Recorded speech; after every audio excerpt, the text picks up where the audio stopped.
Hello friends, তোমরা সবাই কেমন আছো? আশা করি ভালো আছো, সুস্থ আছো। আমিও ভীষণ ভালো আছি। আবার একটা ভিডিও নিয়ে তোমাদের সঙ্গে চলে এলাম। আর এই ভিডিওটা হচ্ছে, তোমাদেরকে বলেছিলাম যে দুয়ারিকার সোনার দুয়ারে গিয়েছিলাম, আর এই ভিডিওটা হচ্ছে সেই ভিডিওটা। আর এর আগের ভিডিওটা তোমাদেরকে একটুখানি দেখিয়েছিলাম, সোনার দুয়ারিকার কিছুটা মুহূর্ত তোমাদের সঙ্গে শেয়ার করেছিলাম। আর ভিডিওটা প্রচুর বড় হয়ে যাচ্ছিল বলে বাকিটা দিতে পারিনি, সেই জন্য এখন তারপর থেকে দিচ্ছি।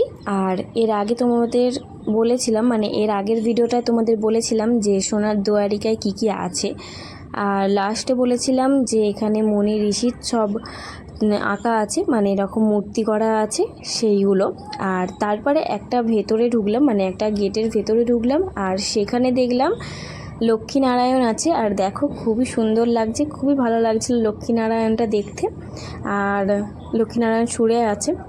তারপরে আমরা একটুখানি ঘুরে ঘুরে দেখছিলাম। আর এখানে অনেক ঠাকুর রয়েছে, মানে অনেক দেবী আরে রয়েছে, অনেক দেবীদের ছবি আঁকা আছে, মানে তৈরি করা আছে মাটির।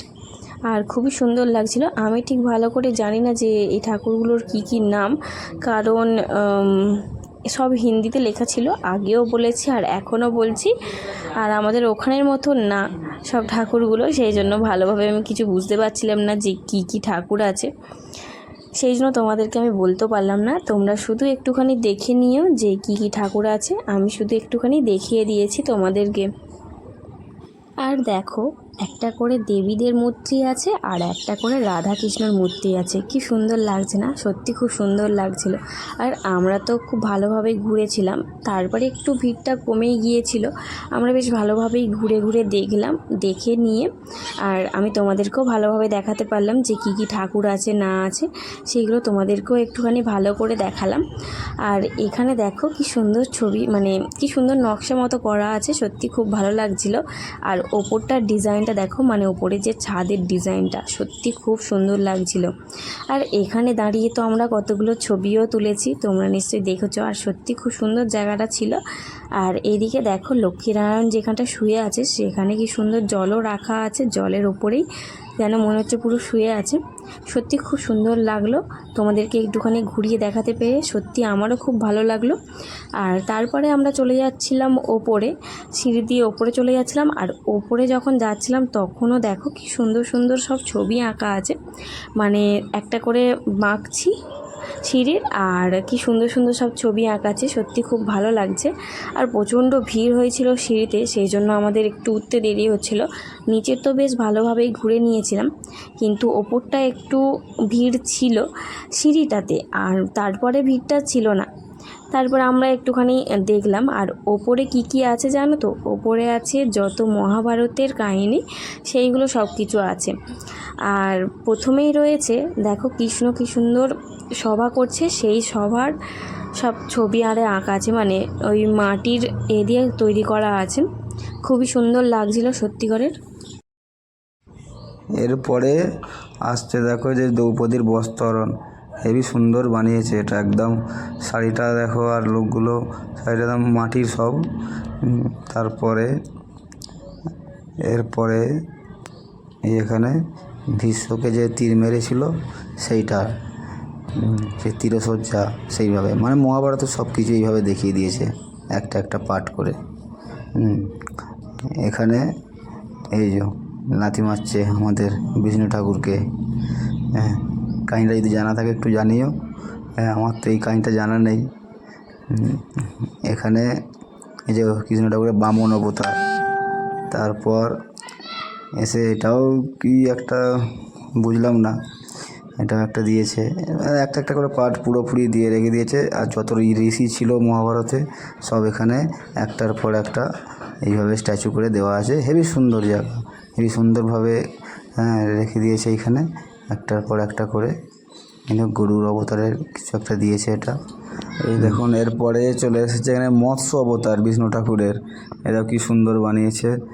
হ্যাঁ, এটা একটা হাতি, আর নিচে একটা কুমির গিলে নিচ্ছে হাতিটাকে মনে হচ্ছে। বোঝা যাচ্ছে না এটা কি।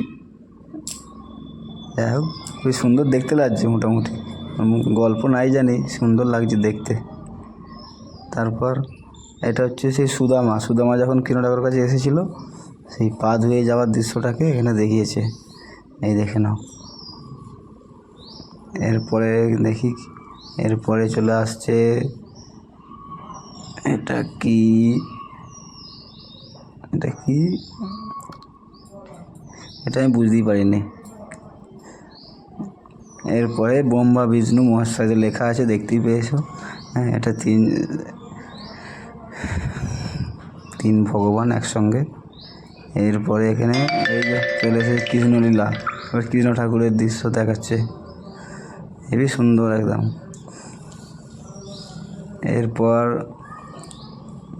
এরপর চলে এলো, এটা একটা কিসের রাজাদের, এটাও আমি বুঝতে পারলাম না কি। এরপর এখানে এই কৃষ্ণ ঠাকুর যখন পাঠশালা শেখায় সেই সব দৃশ্য। তারপর এটা কি, এরপর এখানে এই যে কৃষ্ণ ঠাকুর বাঁশি বাজিয়ে বাজিয়ে শোনাচ্ছে, রাধা তার সবাইকে মনে হচ্ছে শোনাচ্ছে, সেই দৃশ্যটা তুলে ধরেছে। এরপর এখানে এটা মনে হচ্ছে মহাভারতের কোনো দৃশ্য হবে, মহাভারতের সময় যে অর্জুনকে দেখিয়েছিল বড় রূপ, তার দৃশ্য এটা। এরপর এই একটা ঠাকুর, এখানে মা কালী, সব ঠাকুরই প্রায় আছে এখানে দেখছি তো। এরপর এটা সিংহবাহিনী ঠাকুর। তোমরা কেউ এখানে এসেছিলে কি জানাবে, যদি না আসে থাকো আসবে, হেবি সুন্দর জায়গা। ওই মেন মন্দিরে তো ফটো উঠতে দেয় না, ফটো তুলতেও দেয় না কিছু, এখানেই ফটো তোলাতুলি হচ্ছে একমাত্র। আর এই একটা কচ্ছপ ঠাকুর মনে হয়। তারপর এই যে এটা একটা বিষ্ণু ঠাকুরের অবতার, বরাহ অবতার। এই লাইন দিয়ে দিয়ে যাচ্ছি, এটা গণেশ বাবা, এটা নরসিংহদেব, সব আছে একটার পর একটা। এটাও মনে হয় বামন দেবের রূপটা নাকি জানি, যাই হোক একটা। এগুলো সব যত মহাভারতে ছিল একটা একটা সাধু সবাই আছে স্ট্যাচু এখানে। এটা রাম, এটা শ্রীকৃষ্ণ, সবাই এখানেই ফটো তুলছে একদম লাইন দিয়ে একটার পর একটা।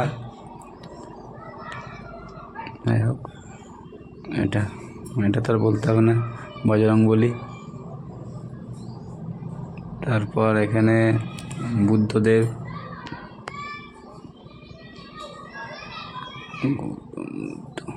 এটা মনে হয় রাজা এখানকার। এটা ব্রহ্মা ঠাকুর, এটা আবার কৃষ্ণ ঠাকুর। এখানে এটা কি, এটাও কৃষ্ণ ঠাকুর, ডবল। ব্যাস, ভেতরটা এটাই ছিল না, এর ভেতর আরেকটা আছে, বাবা আরো সুন্দর, অনেক ঠাকুর আছে ভেতরে।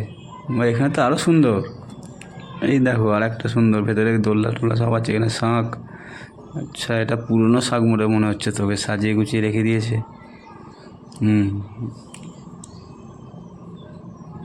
এরপর ওই একই স্ট্যাচুভাবে একটার পর একটা দেবতা রেখে দেওয়া হয়েছে। তারপর এখানে এটা কি দৃশ্য দেখাচ্ছে, এটা কি, এটা জগন্নাথ, যাই হোক এটা জগন্নাথ বাবা। এখানেও ওই দ্বারিকাতে যখন কৃষ্ণ ঠাকুর রাজত্ব করতো সেসব সিনারিগুলো আছে। এখানে মহাদেবের রাম, সেই সমুদ্র মন্থনের আগে মনে হচ্ছে এখানে, হ্যাঁ সেইটাই। যাক, এখানটা খুব ভালো জায়গা, বেশ কাঁচ দিয়ে পেছনটা কি সুন্দর তৈরি করে রেখে দিয়েছে, এই সুন্দর লাগছে। ফোনে তো অতটা বোঝা যাচ্ছে না ভালো করে, এলে সব থেকে ভালো বোঝা যাবে। এখানটা একটার পর একটা এইভাবে, এটা পর্দা দেওয়া আছে। তারপরে এখান থেকে হয়ে যাওয়ার পরেই এই যে গ্রাউন্ড করে গোল করে এখানটায় কটা ঠাকুর দেওয়া আছে, তারপরেই এখান দিয়ে বাইরে যাওয়ার রাস্তা। এই দেখে নাও ভেতরটা সব।